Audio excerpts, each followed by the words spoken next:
cold, these brothers my guys. Know that we fly, know that they ride or die. Why they wanna move like that? Where you want? Good morning, welcome back to another blog. और guys आज सबसे बड़ी खुशखबरी है exactly कि जिस तरीके से लग रहा था कि दोनों कंट्री के बीच में एग्जैक्टली युद्ध जो है ना वो और आगे बढ़ते जाएगा, क्योंकि पाकिस्तान कंटिन्यू सीज फायर के बाद भी एग्जैक्टली दोनों एक दूसरे के साथ बात करने के बाद भी पाकिस्तान अटैक कर ही रहा था, तो लग रहा था कि ये युद्ध और ज़्यादा आगे बढ़ेगा।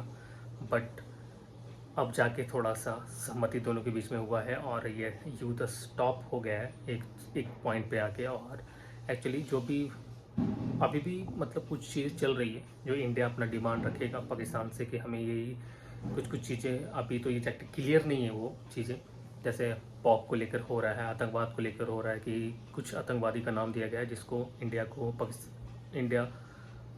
पाकिस्तान से डिमांड रखा है कि उसको वापस करना होगा इंडिया को। और पॉक जो एरिया है पाकिस्तान ऑक्यूपाइड जो कश्मीर है, जो एरिया मतलब पाकिस्तान के कब्जे में है, वो एरिया को छोड़ना होगा पाकिस्तान को। तो इस तरह के कुछ चीज़ें हैं जो पॉइंट वाइज रखे गए हैं, पाकिस्तान को बोला गया है ये सब करने के लिए। यदि इस चीज़ पे सहमति बनती है तो जाके ये टल जाएगा और एक अच्छे मुकाम पे फिर बातें होंगी दोनों कंट्री के बीच में। चलिए गॉड थैंक्स गॉड, ये ज़रूरी था कि जाके युद्ध ज़्यादा आगे बढ़े नहीं, इससे नुकसान बहुत ज़्यादा था ये हमारी कंट्री को, क्योंकि अभी इकोनॉमी हमारी बहुत बेटर स्थिति में है, पूरे वर्ल्ड में एक्चुअली 3rd पोजीशन पे इकोनॉमी में है अभी इंडिया। तो ये बहुत बड़ी बात है, और यदि युद्ध होता तो ये चीज़ें ख़राब ही होती। तो गाइस ऐसा नहीं होना चाहिए था। जो चीज़ जैसे पहलगाम में जो चीज़ हुआ उसके रिगार्डिंग पाकिस्तान को बहुत नुकसान कर दिया है, नुकसान हो चुका है, उसको एक सबक मिल चुका है कि एग्जैक्टली इंडिया अब रुकने वाला नहीं है। आदि हम आतंकवाद को भेजेंगे, आतंकवाद के साथ अटैक करवाएंगे तो उसका रिजल्ट बहुत ही ख़राब आने वाला, क्योंकि इंडिया पहले वाली इंडिया नहीं है। यहाँ की गवर्नमेंट बहुत तगड़ी डिसीजन ले सकती है और घातक डिसीजन लेगी। तो एग्जैक्टली ये डर ज़रूरी था, खास करके आतंकवादी लोगों के लिए, जो टेररिस्ट ग्रुप है ना उनके लिए ज़रूरी एक मैसेज ज़रूरी था कि यदि इंडिया में कहीं भी अटैक करते हैं तो वो घर में घुस के मारेगा। ये चीज़ बहुत ज़रूरी है, उन लोग को मेंटली ये प्रेशर देना ज़रूरी था, जो इंडिया दे चुका है। कोशिश करेंगे बट ऐसा आगे नहीं हो। बट पाकिस्तान के जो टेररिस्ट ग्रुप है ये सुधरने वाले में से तो नहीं है, बार बार ये चीज़ बोलता है, बट करता कितना है वो आपको ही पता है गाइस। चलिए देखते हैं क्या होता है आगे।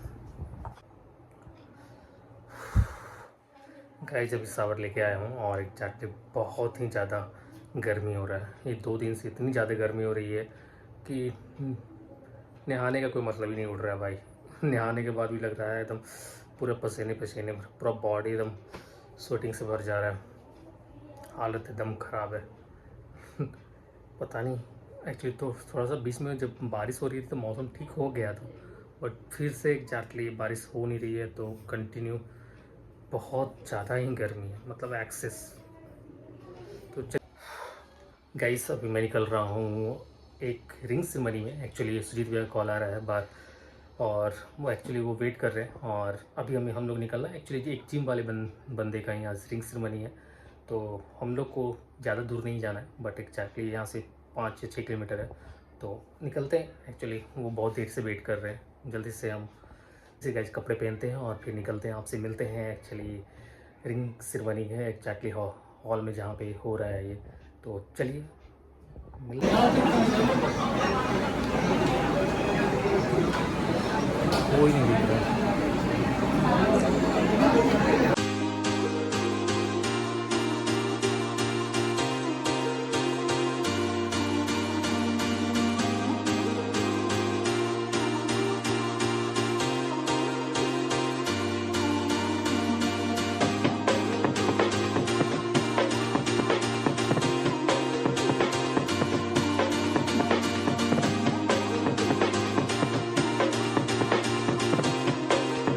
कई सभी बारात से तो घर आ गया हूँ। एक्चुअली वहाँ पे एक दो घंटा रहा था और उसके बाद फिर घर वापस आ गया हूँ। गर्मी इतना ज़्यादा हो रहा था कि आज वर्कआउट भी नहीं हुआ, क्योंकि जिम गया था बट वहाँ वर्कआउट नहीं हो पाया क्योंकि पार्टी में कुछ खाने के बाद वर्कआउट होना बहुत मुश्किल हो जाता है यार, तो वर्कआउट नहीं हुआ और अब घर आ गए और पढ़ाई स्टार्ट कर।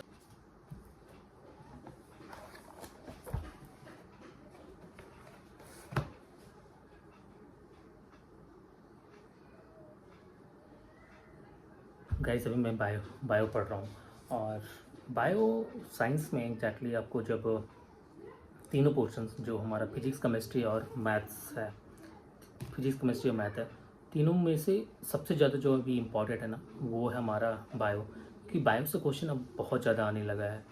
और आप एक रेशियो रखिए कि एक्चुअली फिजिक्स केमिस्ट्री से दोनों को मिला के 10 क्वेश्चन आ रहे हैं, तो बायो से अकेले 10 से ज़्यादा ही क्वेश्चन आएंगे। सारे पीसीएस एग्जामिनेशन में, सारे यूपीएससी पेपर में, सब जगह अब ये रेशियो हो चुका है। तो बायो पे थोड़ा ज़्यादा ध्यान देने की ज़रूरत है। इसलिए जब आप पढ़ रहे हैं ना तो प्रीवियस ईयर क्वेश्चन ज़रूर आप देखिएगा। प्रीवियस ईयर क्वेश्चन से आपको एक आइडिया लग पाएगा कि किस सब्जेक्ट से ज़्यादा क्वेश्चन पूछ रहे हैं। ऐसे तो मैं थोड़ा प्रत्येक वीडियो में कुछ ना कुछ गाइड करते रहता हूँ कि कौन सा सब्जेक्ट से कितने क्वेश्चंस आ रहे हैं और किससे कम आ रहे हैं, क्योंकि पहले एक्चुअली फिजिक्स और केमिस्ट्री से बहुत क्वेश्चंस अच्छे खासे आते थे, बायो से ज़्यादा ही आता था। बट इधर कुछ 2-3 साल के पैटर्न्स में बिल्कुल चेंज हो गया है, बायो से ज़्यादा क्वेश्चंस आ रहे हैं, फिजिक्स केमिस्ट्री को कम कर दिया गया। तो आपको साइंस वाले फैक्टर्स में, और वो भी खास करके आपको 6 to 10 यदि आपका अच्छा से किया हुआ है ना तो आपके क्वेश्चन ऐसे ही बन जाएंगे, वो भी एनसीईआरटी के थ्रू। क्योंकि एनसीईआरटी मैंने पहले पिछली वीडियो में भी बताया था गाइस कि एग्जैक्टली एनसीईआरटी जो है ना प्रत्येक सब्जेक्ट के लिए क्लास 6 to 10 तक बहुत ही इंपॉर्टेंट है, वो बेसिक है। बट साइंस के लिए तो बहुत ही इंपॉर्टेंट है कि 6 to 10 है तो आपका प्रॉपर अच्छे से बेसिक उसका कंप्लीट है, तो आपका क्वेश्चन तो श्योर है बन जाएगा। तो यहाँ पे जो साइंस बैकग्राउंड के जो स्टूडेंट होते हैं ना वो यहाँ पे बेनिफिट उठा लेते हैं, क्योंकि उनका साइंस बहुत अच्छा होता है और आर्ट्स वाले साइंस पढ़ते नहीं हैं तो उनके लिए थोड़ा सा हार्ड हो जाता है। बट फिर भी यदि आर्ट्स वाले भी यदि चाहते हैं कि साइंस वाले को टक्कर दे तो वो 6 to 10 अपना एनसीईआरटी बुक को पढ़ लीजिए, आपका अच्छा मार्क्स पक्का आ जाएगा। तो गाइस थोड़ा थोड़ा चीज़ें को ध्यान दीजिए, वही चेंजेस ना आपके मतलब एग्जामिनेशन में मार्क्स को इंक्रीज कर देगा। तो ये बहुत कॉमन सा चीज़ है।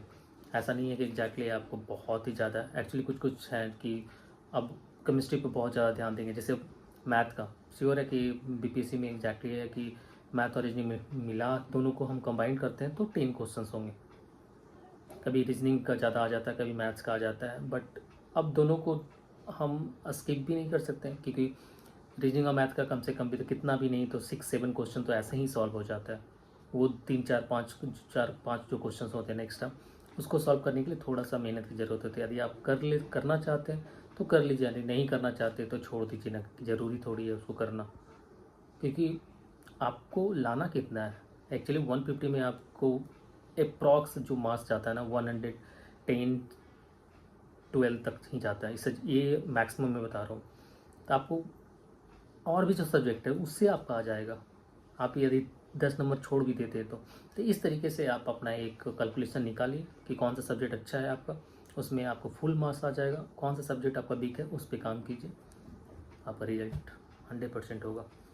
अब मैं अपनी पढ़ाई को कंटिन्यू रखता हूँ और मिलते हैं नेक्स्ट वीडियो में, तब तक के लिए बाय बाय। और ऐसे कुछ थोड़ा बहुत आपको किसी चीज़ की जानकारी चाहिए एग्जैक्टली कि आप स्टार्टिंग कर रहे हैं तैयारी का, तो आप कुछ पूछना चाहते हैं तो प्लीज़ कमेंट करके कमेंट जरूर कीजिएगा, एग्जैक्टली मैं उसका रिप्लाई दूंगा। इस वीडियो अच्छी लगी हो तो लाइक कीजिएगा और चैनल को सब्सक्राइब जरूर कीजिएगा। बाय बाय, मिलते हैं नेक्स्ट वीडियो में, तब तक के लिए अपना और अपनी फैमिली का दोनों का ख्याल रखिए।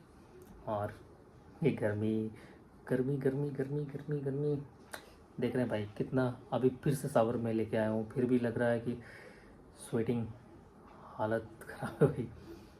चलिए गाइस, ये चलते रहेगा गर्मी, कोई बात नहीं, पढ़ाई ज़रूरी है, पढ़ाई कीजिए। Bye bye bye bye bye bye. Oh, these brothers my